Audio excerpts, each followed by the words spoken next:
This is the ninth gate of Kammasaka Zen, known as the gate of no gate. This is Dharma talk number 3. And the title of this talk is Realizing the Gate of No Gate. So in realizing the gate of no gate, it offers a profound exploration into Zen practice and illuminating a central paradox that tends to underpin much of Zen's teachings, that the journey to enlightenment is both the pursuit of and disillusion of a boundary that, in truth, never really existed. So, in this particular teaching, it becomes emblematic of Zen's core teaching that the seeker must overcome conceptual barriers, which are entirely self-imposed, and to grasp their true nature. The person to grasp, the seeker to grasp their own true nature. And as practitioners, as they begin to pass through the ninth gate, they undertake a process of unveiling what Zen calls the original mind, or Buddha nature. It's a state of natural awareness that exists beneath the surface of ordinary consciousness.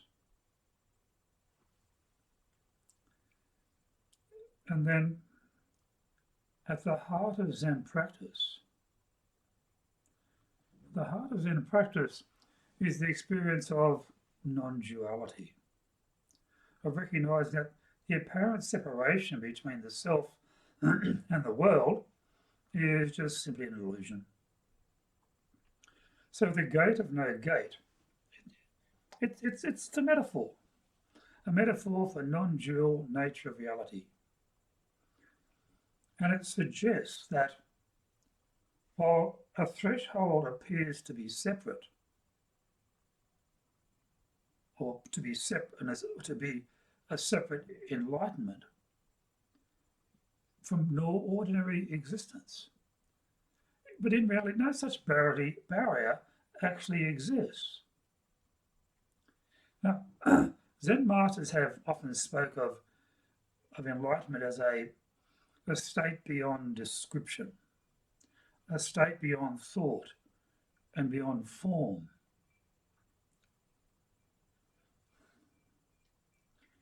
It is neither something that can be sought in the traditional sense, nor something that can be achieved simply through effort alone. Rather, enlightenment arises when all conceptual barriers are dissolved. And after dissolving, they reveal an unmediated experience of reality. So, in the ninth gate of Kammasaka, realizing the gate of no gate, it's rooted in this paradox. And practitioners are asked to pass through a barrier that does not exist.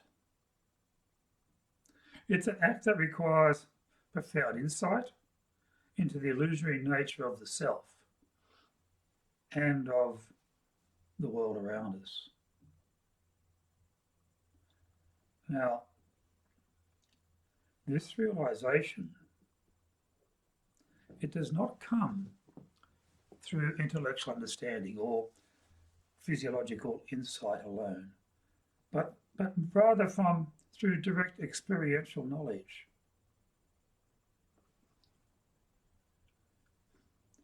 It is a form of awakening that transcends ordinary cognition and it places the practitioner directly in touch with the essential nature of existence. So, in practice, or in the practice of Zen, koans, they serve as tools to break down conceptual thinking and to guide practitioners towards direct experience. Now, each koan is a story, or a question, or a statement that appears illogical or paradoxical.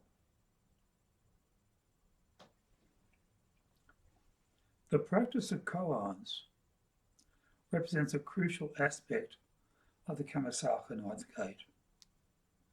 And it's through koans that practitioners they confront the construct nature of thought and realize that the mind's logic or the mind's attachment to logic and reason prevents it from perceiving true reality. And then encountering a koan, the practitioner often experiences intense frustration or confusion. It is an intentional process designed to erode the ego's habitual structures and to lead to just a moment of insight.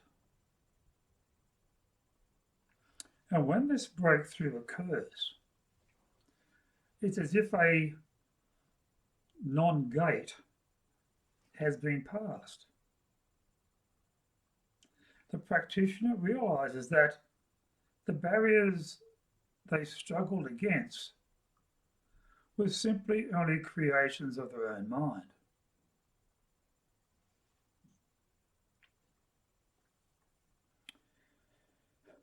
Meditation plays a foundational role in the ninth gate.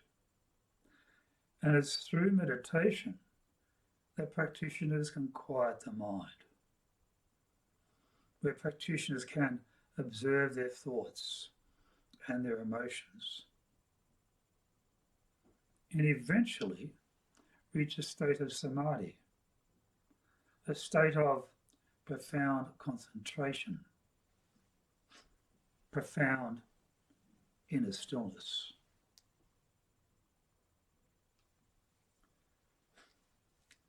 Samadhi is often described as a merging with the present moment, in which the boundaries of the self dissolve, and then the practitioner experiences an unbroken unity with all phenomena,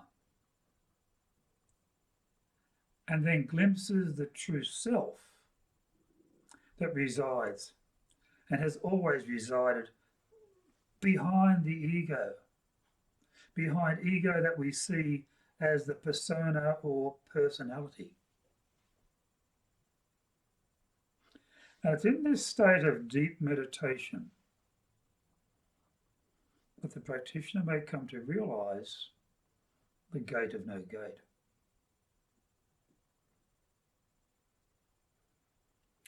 This is not merely a moment of intellectual clarity, but a direct experience of the interconnectedness of all things. So the gate of no gate, it becomes evident as the experiential reality. When the mind ceases to label and categorize, there is no longer an inside or outside. There is no longer a self or other. Instead, there is only boundless awareness, a pure and direct apprehension of reality as it is,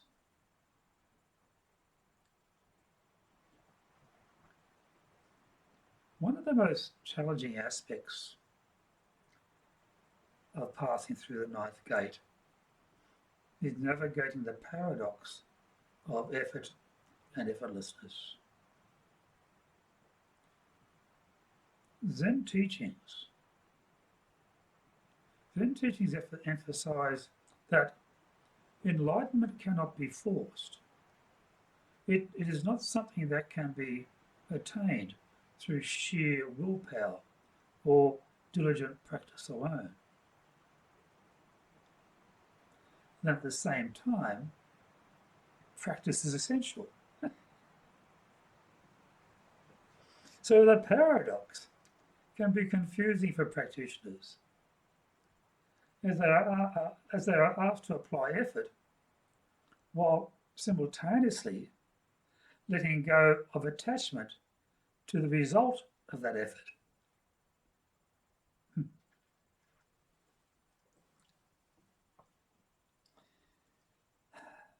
At the Kamasaka Monastery, here in southeast Queensland, practitioners are encouraged to approach the gate of no gate with a balance of dedication and surrender. They must engage in their practice wholeheartedly, yet remain open to the possibility that enlightenment may arise in unexpected ways and at unexpected times.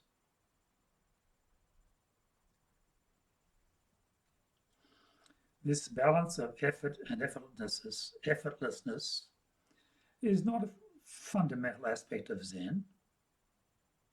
Or is the fundamental aspect of Zen, as it reflects the natural rhythm of the universe itself. It's a dynamic interplay, an interplay of action and stillness, an interplay of striving and letting go. So the ninth gate teaches practitioners to simply embrace this paradox, recognizing that the journey to enlightenment is not one of striving and release. It's one of recognizing the paradox and the practice.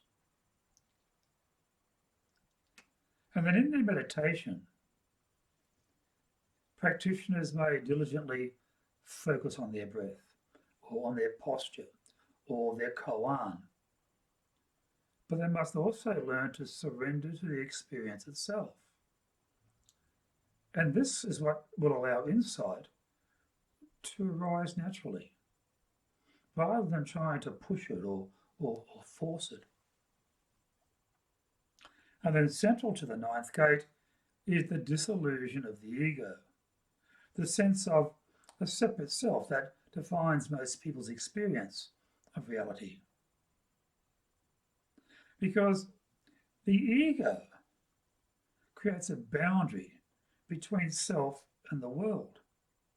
And it tends to want to reinforce the beliefs that we are isolated individuals navigating an external reality. But Zen teaches that this sense of separation, it's an illusion. It's the result of our conditioned thinking. It's a result of our habitual patterns of perception. So in realizing the gate of no gate, practitioners come to see through the illusion of the ego. Look, this does not mean they lose their individual identity, but rather they recognize it for what it is. It is a temporary and constructed phenomenon. And then in moments of deep meditation or spontaneous insight, practitioners may experience a sense of oneness with all things, or a direct perception of the interconnectedness of existence.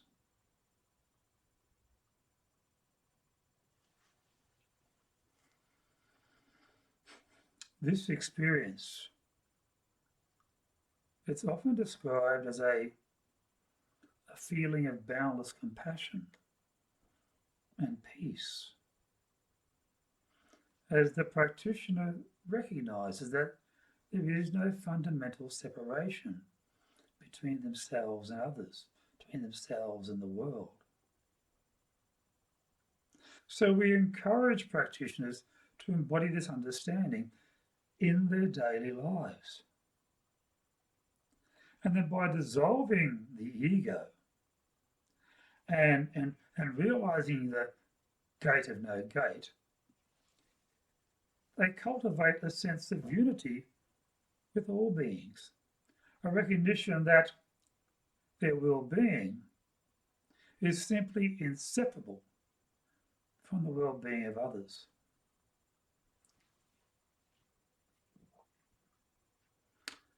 This realization, it has a profound ethical implication,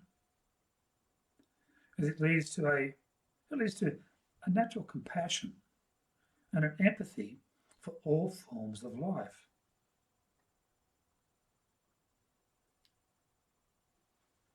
Which is what we all should have naturally anyway.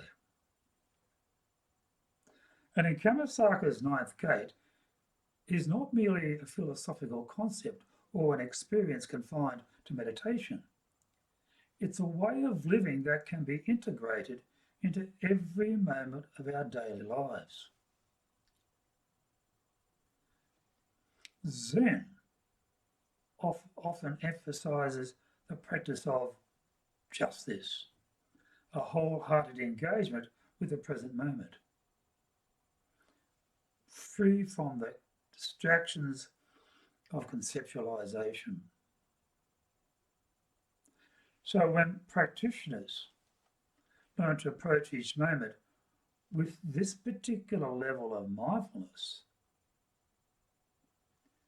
they bring the awareness of the no gate, the gate of no gate, to every aspect of their lives.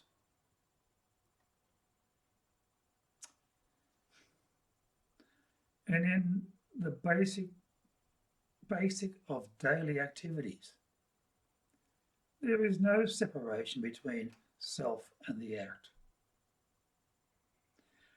It's in this way that even mundane tasks become expressions of awareness, of awakeness, understanding, enlightened awareness. And as the practitioner embodies the non-dual awareness of the gate of no gate in each particular action. So the practice of just this is a core aspect of the ninth gate, because it allows practitioners to live with presence and to live with mindfulness, recognizing that enlightened awareness, it's not a distant goal, but it's an ever-present reality. So ultimately, the ninth gate, and realizing the gate of no gate, it can lead practitioners to a profound understanding of the unity of all things. And this realization,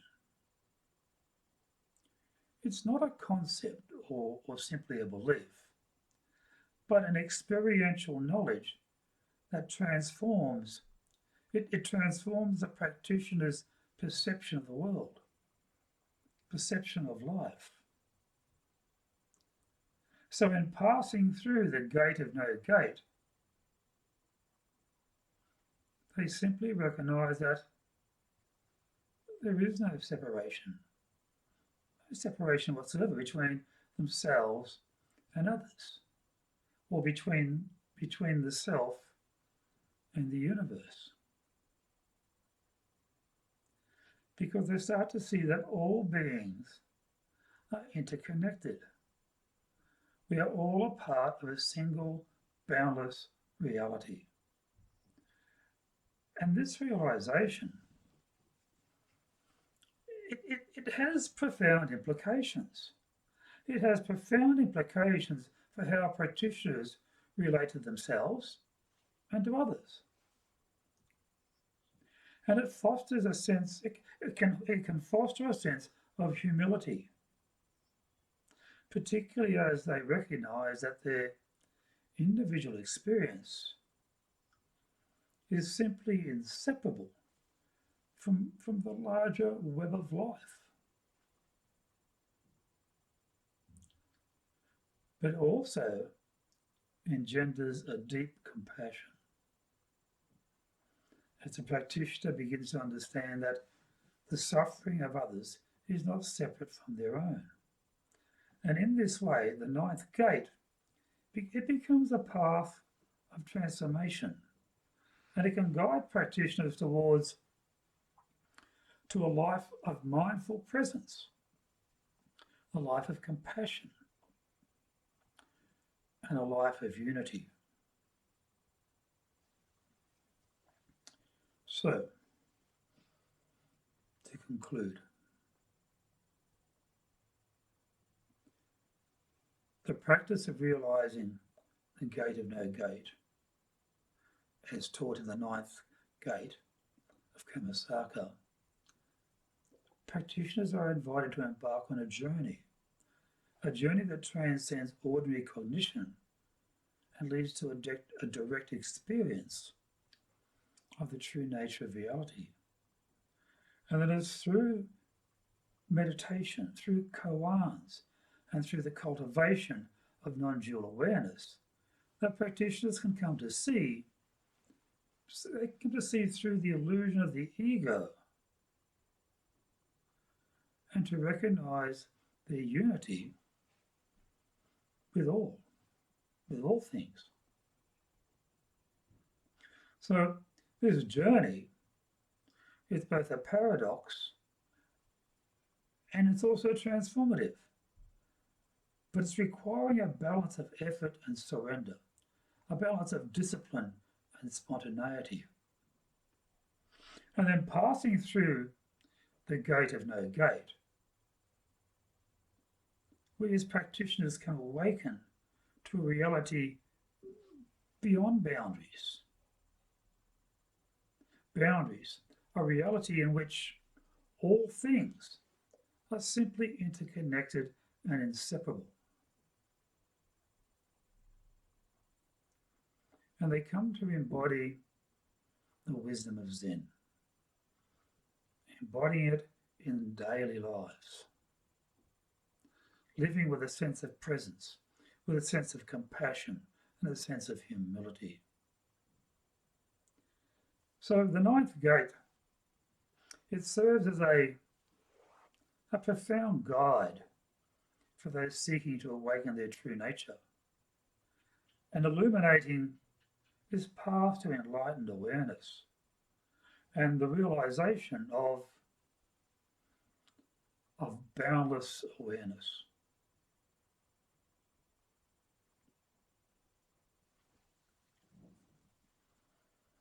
Thank you for taking the time today.